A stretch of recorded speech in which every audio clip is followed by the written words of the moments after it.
Assalamualaikum warahmatullahi wabarakatuh. Perkenalkan, nama saya Feni Anggraini, NPM saya 18220107, kelas B, Prodi saya Rekayasa Sistem Komputer, Fakultas Teknik dari Universitas Muhammadiyah Buton. Di sini saya akan menjelaskan materi UAS Bahasa Indonesia. Sejarah, kedudukan, fungsi, serta ragam bahasa Indonesia. Sejarah perkembangan bahasa Indonesia. Para ahli sependapat bahwa cikal bakal bahasa Indonesia adalah bahasa Melayu kuno, yang dalam perkembangannya kemudian melahirkan dialek regional dan dialek sosial yang tersebar luas di wilayah Asia Tenggara. Kedudukan bahasa Indonesia ada dua. Satu, bahasa nasional. Bahasa Indonesia sebagai bahasa nasional berfungsi mempererat hubungan antar satu di Indonesia. Dua, bahasa negara. Bahasa Indonesia sebagai negara berfungsi sebagai bahasa dari penyelenggaraan administrasi negara seperti penyelenggaraan pendidikan. Fungsi bahasa Indonesia. Fungsi bahasa Indonesia sebagai alat yang memungkinkan persatuan berbagai suku bangsa dengan latar belakang sosial dan budaya. Ragam bahasa terbagi menjadi 4, yaitu ragam dialek, ragam terpelajar, ragam resmi, dan ragam tak resmi. Pengertian ragam ilmiah. Ragam ilmiah adalah salah satu ragam bahasa Indonesia yang digunakan dalam pertemuan dan penulisan karya ilmiah, di mana ragam bahasa ilmiah ini diperoleh sesuai dengan sifat keilmuannya dan didasari oleh hasil pengamatan, peninjauan, penelitian dalam bidang tertentu, disusun menurut metode pendekatan rasional, pendekatan empiris, dengan sistematika penulisan yang bersantun, bahasa dan isinya dapat dipertanggungjawabkan kebenaran atau keilmiannya. Karakteristik ragam ilmiah yaitu ada 8: cendekia, lugas, jelas, formal, objektif, konsisten, bertolak dari gagasan, ringkas, dan padat. Ciri-ciri ragam ilmiah terbagi menjadi beberapa, yaitu baku, struktur bahasa yang digunakan sesuai dengan kaidah bahasa Indonesia. Baku baik mengenai struktur kalimat maupun kata. Ciri-ciri ragam ilmiah logis. Ide atau pesan yang disampaikan jelas dapat diterima akal. Ciri-ciri ragam ilmiah kuantitatif. Keterangan yang dikemukakan pada kalimat dapat diatur secara pasti. Ciri-ciri ragam ilmiah tepat. Ide yang diungkapkan harus sesuai dengan ide yang dimaksud oleh pemutus atau penulis dan tidak mengandung makna ganda. Ciri-ciri ragam ilmiah denotatif yang berlawanan dengan konotatif, yang digunakan atau dipilih sesuai dengan arti sesungguhnya dan tidak diperhatikan perasaan karena sifat ilmu yang objektif. Ciri-ciri ragam ilmiah runtun. Ide yang diungkapkan secara teratur sesuai dengan urutan dan tingkatnya, baik dalam kalimat maupun alinea atau paragraf, adalah seperangkat kalimat yang mengemban satu ide atau satu pokok bahasanya. Pengertian ragam sosial. Ragam sosial yaitu ragam bahasa yang sebagian norma dan kaidahnya didasarkan atas kesepakatan bersama dalam lingkungan sosial yang lebih kecil dalam masyarakat. Misalnya, ragam bahasa yang digunakan dalam keluarga atau persahabatan dua orang yang akrab dapat merupakan ragam sosial.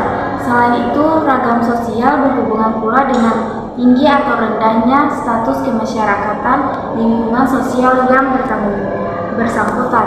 Karakteristik ragam sosial. Format dan informal. Bahasa yang digunakan bisa formal ataupun tidak, tergantung pada siapa kita akan berbicara. Contohnya, jika kita berbicara kepada atasan, tentu kita akan menggunakan bahasa yang sopan. Dan jika kita berbicara dengan teman, tentu kita akan berbicara dengan santai. Ejaan yang disempurnakan atau EYD. Ejaan yang disempurnakan adalah ejaan bahasa Indonesia yang berlaku sejak tahun 1972. Ejaan ini menggantikan ejaan sebelumnya. Ejaan Republik atau ejaan Suherwandi. Ejaan adalah seperangkat aturan tentang cara menuliskan bahasa dengan menggunakan huruf, kata, dan tanda baca sebagai sarananya. Batasan tersebut menunjukkan pengertian kata ejaan berbeda dengan kata mengeja. Mengeja adalah sedangkan ejaan adalah suatu sistem aturan yang jauh lebih luas dari sekadar masalah pelafalan. Ejaan mengatur keseluruhan cara menulis bahasa. Ejaan Van Ophuijsen. Ejaan ini mulai berlaku sejak bahasa Indonesia lahir dalam awal tahun 20-an. Ejaan ini merupakan warisan dari bahasa Melayu menjadi dasar bahasa Indonesia.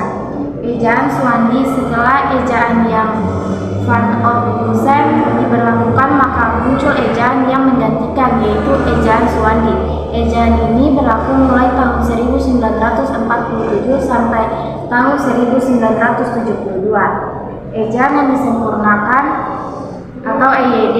Ejaan ini mulai berlaku sejak tahun 1972 sampai sekarang. Ejaan ini merupakan penyempurnaan yang pernah berlaku di Indonesia. Contoh ejaan Van Ophuijsen antara lain sebagai berikut. Huruf Y ditulis dengan J, misalnya sayang sama dengan sajang, yakin sama dengan jakin, saya sama dengan saja. Huruf U ditulis dengan OE, misalnya umum sama dengan OEM, moem, sempurna sama dengan soempurna. Huruf J ditulis dengan DJ, misalnya Jakarta sama dengan Jakarta, raja sama raja. Ruang lingkup ejaan yang sempurna atau EYD. Ruang lingkup EYD mencakup 5 aspek, yaitu pemakaian huruf, penulisan huruf, penulisan kata, penulisan unsur, dan pemakaian tanda baca. Pemakaian huruf ejaan bahasa Indonesia yang disempurnakan dikenal paling banyak menggunakan huruf abjad. Sampai saat ini jumlah huruf abjad yang digunakan sebanyak 26 buah. Huruf abjad, huruf vokal, huruf konsonan, huruf diftong, gabungan huruf, konsonan, penulisan huruf. Dua hal yang harus diperhatikan dalam penulisan huruf berdasarkan EYD, yaitu penulisan huruf besar, contohnya digunakan sebagai huruf pertama, maka pada awal kalimat. Penulisan huruf miring, contohnya digunakan pada penulisan judul buku, nama makalah, dan nama surat kabar yang ada dalam sebuah kalimat. Penulisan kata dasar. Kata dasar adalah kata yang belum mengalami perubahan bentuk, yang ditulis sebagai semakan, jauh, kerja, pergi, duduk, dan lain sebagainya. Kesatuan misalnya kata depan di dan dari tulis terpisah dengan kata yang mengikutinya, kecuali pada gabungan kata yang dianggap padu sebagai satu kata, seperti kepada dan daripada, misalnya jangan bermain di jalan. Penulisan unsur sarapan. Dalam hal penulisan unsur sarapan dalam bahasa Indonesia, sebagian ahli bahasa Indonesia menganggap belum stabil dan konsisten. Dikatakan demikian karena pemakai bahasa Indonesia sering begitu saja menyerap unsur asing tanpa memperhatikan aturan, situasi, dan kondisi yang ada. Pemakaian bahasa seenaknya menggunakan kata asing tanpa memproses sesuai dengan aturan yang telah diterapkan. Contohnya kata serapan dari bahasa Inggris. 1. Akses sama dengan akses. 2. Aktor sama dengan aktor. 3. Campu sama dengan kampus. Pengertian diksi dan kaidah makna. Pengertian diksi atau pilihan kata menurut Keras 2016 adalah pilihan kata atau diksi mencakup pengertian kata-kata mana yang dipakai untuk menyampaikan suatu gagasan, bagaimana membentuk pengelompokan kata-kata yang tepat atau menggunakan ungkapan yang tepat, dan gaya mana yang paling baik digunakan dalam suatu situasi. Pengertian kaidah makna. Kaidah makna adalah patokan atau ukuran yang digunakan sebagai pedoman dalam memaknai suatu kata.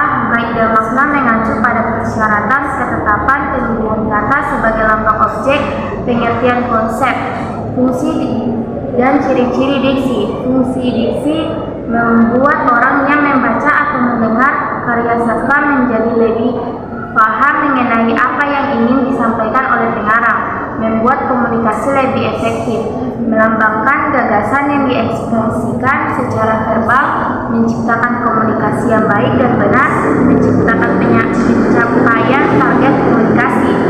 Ciri-ciri diksi: tepat dalam pemilihan kata untuk mengungkapkan gagasan atau hal yang diamanatkan, dapat digunakan untuk membedakan secara tepat makna dan bentuk yang sesuai dengan gagasan dan situasi serta nilai rasa pembaca, menggunakan pembendaharaan kata yang dimiliki masyarakat dan dapat menggerakkan dan membedakan kekayaan terbentuk menjadi jaringan kata yang jelas.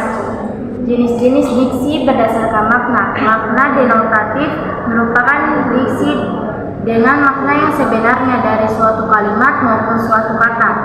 Makna konotatif merupakan diksi kata maupun kalimat yang memiliki arti bukan sebenarnya. Pembentukan dan perluasan kalimat. Dasar pembentukan kalimat: sebuah kalimat tunggal dibangun oleh satu pola kalimat, yaitu sekurang-kurangnya terdiri atas dua unsur, yaitu unsur subjek dan unsur predikat. Subjek merupakan unsur yang menjadi pokok pembicaraan, sedangkan predikat merupakan unsur yang memberikan penjelasan terhadap pokok pembicaraan. Bagian lain yang berfungsi memberikan penjelasan terhadap predikat kalimat adalah objek, pelengkap, dan keterangan. Pembentukan dan perluasan paragraf. Pengertian paragraf. Paragraf adalah seperangkat kalimat yang membicarakan suatu gagasan atau topik. Gagasan utama sebuah paragraf dapat dicari dengan cara: 1. Membaca kalimat satu persatu. 2. Kalimat pertama atau kalimat kedua merupakan inti paragraf, berarti kalimat tersebut adalah gagasan utama paragraf yang bersangkutan. 3. Jika kalimat pertama bukan inti paragraf, cermati kalimat terakhir paragraf tersebut. 4. Jika bukan yang pertama dan terakhir inti paragrafnya, berarti gagasan utama paragrafnya tersebut tersisa pada setiap kalimatnya. 5. Jika bukan pertama dengan terakhir inti paragrafnya, berarti gagasan utama paragraf tersebut tersisa pada setiap kalimatnya. 6. Jika kalimat intinya di awal dan di akhir paragraf, berarti kalimat utama paragraf tersebut berada di awal dan di akhir paragraf. Syarat paragraf: 1. Kesatuan makna atau koherensi. 2. Kesatuan bentuk atau kohesi. 3. Hanya memiliki satu pikiran utama.